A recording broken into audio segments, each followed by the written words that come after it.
সিদ্ধান্ত মৰ্মে স্বাস্থ্য সেৱা উৎসৱ অতি অসমত আমাৰ PHC CHC হস্পিটালবিলাকত সেইটো কৰা হয় আৰু 3 তাৰিখ যোৱা 3 তাৰিখ ডিচেম্বৰৰ পৰা 5 তাৰিখলৈকে আজি শেষ দিন। আজি এক্সটাৰ্নেল ইভালুৱেশ্যনৰ কাৰণে আহিছে আৰু ইণ্টাৰনেল ইভালুৱেশ্যন অলৰেডি হৈ গ'ল। তো মই আজি সমষ্টিৰে এইটো হৈ আছে যিহেতু মই দুটামান হস্পিটালটো চাবৰ কাৰণে আহিছোঁ। গোলাগাঁও PHC মই প্ৰথম সোমালোঁ।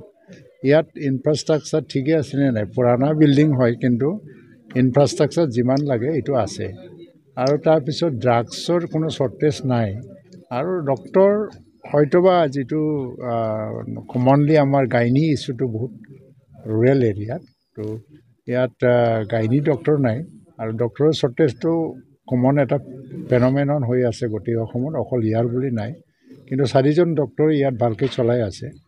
আৰু মই আজি চাইছোঁ যে আমাৰ লেব আছে আৰু ব্লাড টেষ্টিঙৰ পৰা আৰম্ভ কৰি পেলাই সকলো কৰা হয় আৰু যিটো নৰ্মেল ডেলিভাৰী বাচ্চা জন্ম ইয়াতে হৈ আছে, যদিও মানে সংখ্যাটো কম। ইয়াত যথেষ্ট আছে কিন্তু সৰু সুৰা সমস্যা, ইণ্টাৰনেল এটা সমস্যা আছে, নোহোৱা নহয়, এইটো দূৰ কৰিব লাগে। আৰু এই স্বাস্থ্য সেৱা উৎসৱৰ দ্বাৰা দি এটা গ্ৰেড দিয়া যাব আৰু ইয়াৰ যিটো ইণ্টাৰনেল প্ৰব্লেমবিলাক গভৰ্ণমেণ্ট অফ আছামে মানে এইটো গম পাই যাব আৰু সেইমতে এই সমস্যাবিলাক দূৰ কৰিবৰ কাৰণে ব্যৱস্থা কৰিব। আজি আমাৰ মুখ্যমন্ত্ৰীয়ে স্বাস্থ্যমন্ত্ৰী হিচাপে এই দায়িত্বটো লৈ কাম কৰিছে। আগত কেশৱ মহন্ত আছিলে আৰু ডক্টৰ হিমন্ত বিশ্ব শৰ্মাৰ নেতৃত্ব যিটো চৰকাৰ, সেই সময়ৰ পৰা এই স্বাস্থ্য খণ্ডটো যথেষ্ট উন্নতি ঘটিছে। আৰু মই ভাবোঁ যে আজি গোলাগাঁৱত যিটো আছে, গোলাগাঁৱত ভালে গৈ আছে, আমি ভাল গ্ৰেড এটা পাই যাম। আৰু তথাপিও এটা ইনবিল্ট কিছুমান এটা প্ৰব্লেম থাকি যায়, সৰু সুৰা প্ৰব্লেম আছে, সেইটো দূৰ কৰিবৰ কাৰণে ময়ো ব্যৱস্থা ল'ম আৰু এই উৎসৱৰ জৰিয়তে যিখিনি ৰিপৰ্ট যাব ৰাজ্য চৰকাৰলৈ সেইমতে মুখ্যমন্ত্ৰীয়ে যিহেতু স্বাস্থ্যমন্ত্ৰীৰ দায়িত্বত আছে তেখেতে ব্যৱস্থা ল'ব।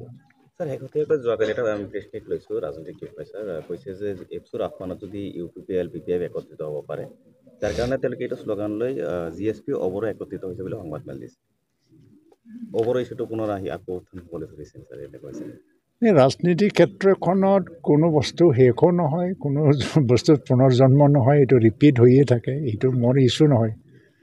বা কোনোবা যদি অবৰৰ নামত ৰাজনীতি কৰিয়ে যদি লাভালাভ পাইছে, আমাৰনো ক'ব লগা কি আছে? আমি এইটো গণতন্ত্ৰৰ দেশ, ইয়াত চব হ'ব পাৰে, কিন্তু কথাটো হৈছে কি আমি শান্তিটো স্থায়ী কৰিব লাগে। ইয়াত যাতে কোনো কাৰণৰ শান্তি বিঘ্নিত নহয়।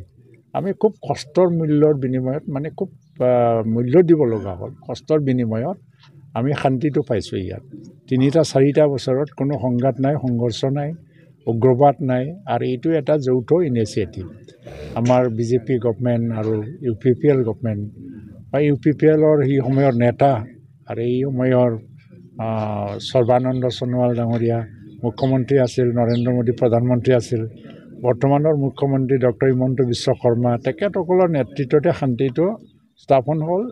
ইয়াত উগ্ৰবাদ মানে মুক্ত এটা অঞ্চল হ'ল।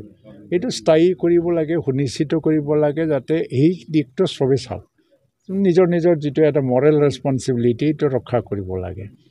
বাকী UPPL হিচাপে আমি যিটো কাম কৰিব লাগে কৰি আছোঁ। ৰাইজে যিমান দিনলৈকে আমাক আদৰ কৰিব সিমান দিনলৈকে আমি আছোঁ।